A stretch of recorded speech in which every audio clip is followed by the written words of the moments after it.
Today's patio chat is being brought to you locally by Westridge Furniture in Delphus. See it all at your finer outdoor furniture store. Welcome back, everyone. National Preparedness Month is upon us. To talk about that today, Jared Gesler is here. He is the Deputy Director of the Allen County EMA. Thank you for coming in. Appreciate it. My pleasure. We think of National Preparedness Month, and I'd asked last time about what kind of things we're thinking about. We think so much of the weather, but what kind of a range of possible disasters should we be looking out for? Well, we have winter coming up, so there's always winter weather, as well as it's still tornado season. Sure. So keeping an eye out for that. As well, I mean, there's terrorist events. I mean, there's a pretty broad fires spectrum. And all that kind of stuff. Fires, right? You know, it's funny you mentioned tornadoes because we used to think about them cutting off at a certain time, October or so. And then the last few years, I'd say 2 or 3 times we had late November and even December. So weather, we really can't put our guard down on that kind of thing, can we? Correct. You have to keep your eye out for that kind of stuff as well. Well, tell me about Alert Allen County, what that is. Well, Alert Allen County is going to be the fastest way that we can communicate with you in the community. You opt in through our website, allen-ema.com, and we will be able to push out that information to you the fastest way. Yeah. And just... It comes to our phones and that kind of thing? Yep, it goes through your phone. It can go to your desktop or your email. Okay. Any way you want to opt in on that. Yeah, it's you guys have always, and I think this is intentional on your part, you've always had a good mix of things. Technology, whether it's those alerts that come to your phone, your computer, your laptop, and then the old-fashioned sirens. We still have those, right? Correct. Yeah. Yep. Tell us about if we're preparing for National Preparedness Month, it's our chance to get ready. Should we come up with plans for specific things, whether it be fires, tornadoes, that kind of thing?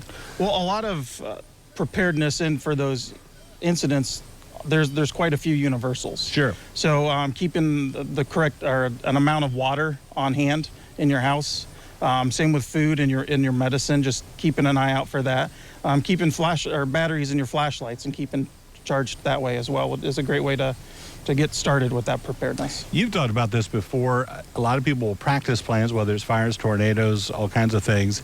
And then one of the things they forget to do is figure out where everybody's going to meet. And then all of a sudden, whether it's a fire, and some people will get injuries or die by going back inside because they think someone's still in. What about practicing that plan? What should we keep in mind whatever it is, a tornado drill, fire, that kind of thing? What should we keep in mind when we're practicing? I think just communicating the expectations to your family, where to go, be it a back tree, a neighbor's house, if it's a house fire or something, keeping just those expectations communicated and practiced, and then also kind of having a communications plan. If I do leave my house, being able to communicate that with people that might be looking out for me or looking for me. Yeah, and it's easier, as you said, it's easier to do now with technology, cell phones and that kind of thing.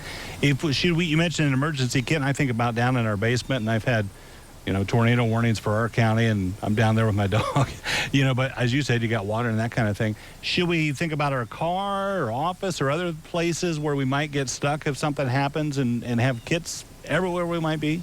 It'd be a good idea. You're not guaranteed to be home when something might happen. So just knowing what you're going to do at places that you frequent, be it work or your place of worship or something like that, just being prepared, as well as keeping a kit maybe in your vehicle, should you get stuck on the side of the road or something like that. How big for you guys, obviously when emergencies strike, you guys leap into action, but how big is the educational component? Like today, trying to get that word out, okay, before anything bad happens, let's think about what we're going to do. Sure, that's a pretty big part of our role in EMA. Preparing for something can really mitigate the consequences following a disaster and an incident like that. Good information. All right, Jared, thank you so much. Appreciate it. It's good seeing you.